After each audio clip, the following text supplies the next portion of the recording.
Philippe Candeloro fâche les fans. La phrase choc qui divise la France, on n'a jamais essayé. Le virage politique de Candeloro, l'ancien patineur pas contre donner sa chance au Rassemblement national. Paris, France, 27 novembre 2025. L'approche des élections présidentielles de 2027 continue de polariser l'espace public. Et cette fois, c'est une figure emblématique du sport français qui jette un pavé dans la mare. Philippe Candeloro, connu pour ses performances glacées spectaculaires et son tempérament volcanique, a créé la surprise et immédiatement embrasé les réseaux sociaux en affichant ouvertement son intérêt pour le Rassemblement national, RN. Invité de l'émission Le Jet de Luxe ce 25 novembre 2025, l'ancien champion de patinage artistique n'a pas mâché ses mots face à Jordan Deluxe, relançant avec fracas le débat sur l'engagement politique des célébrités. Sa prise de position, tranchée et assumée, intervient dans un contexte politique bouillonnant, où les formations traditionnelles sont mises à mal par l'ascension fulgurante de l'extrême droite. La colère du citoyen, on a tout essayé sauf l'extrême droite. Face au micro de Jordan Deluxe, Philippe Candeloro a livré une analyse personnelle de la situation française, sans chercher à modérer un discours qui, il le sait, est intrinsèquement clivant.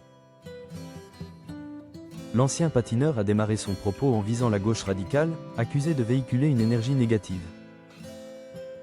Tous les partisans de LFI sont agressifs, c'est agaçant et malaisant, a-t-il déclaré, exprimant un sentiment de fatigue face à la conflictualité politique. Il a ensuite articulé la raison profonde de son virage vers l'inédit, décrivant un pays en crise et un sentiment d'ugeur envers les partis au pouvoir. On a tout essayé sauf l'extrême droite, on part tous dans le fond du trou, on va tous se retrouver. Dans le même cas que les gens qui sont assistés socialement.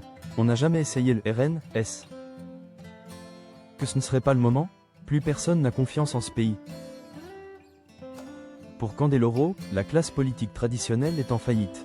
Toutes les pistes ont été explorées, sauf une. Son discours n'est donc pas un ralliement formel, mais plutôt l'expression d'une exaspération qui le pousse à considérer l'impensable. Donner sa chance à un autre camp, pour reprendre ses propres mots.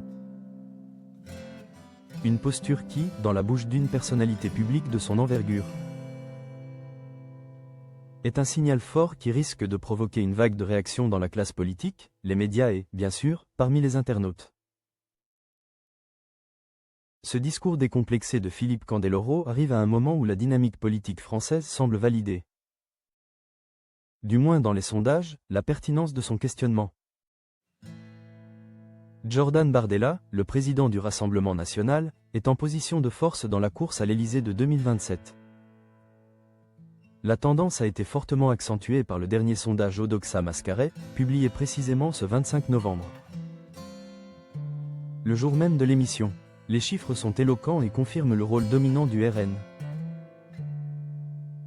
Première configuration, avec Édouard Philippe, 17%, comme candidat du bloc central. Jordan Bardella arriverait largement en tête au premier tour avec 35% des voix, se qualifiant pour le second tour. Seconde configuration, avec Gabriel Attal, 11%, en candidat du bloc central, le président du Rassemblement national creuserait encore l'écart, atteignant 36% des intentions de vote. Les déclarations de Philippe Candeloro, qu'elles soient motivées par une conviction idéologique profonde ou par une simple protestation citoyenne, elles s'inscrivent donc dans un climat politique déjà hautement électrique et contribuent à normaliser, dans l'espace médiatique, l'idée d'une alternance radicale à l'approche de la campagne présidentielle. Le débat est relancé, et le patineur assure qu'il assume pleinement les conséquences de son engagement verbal.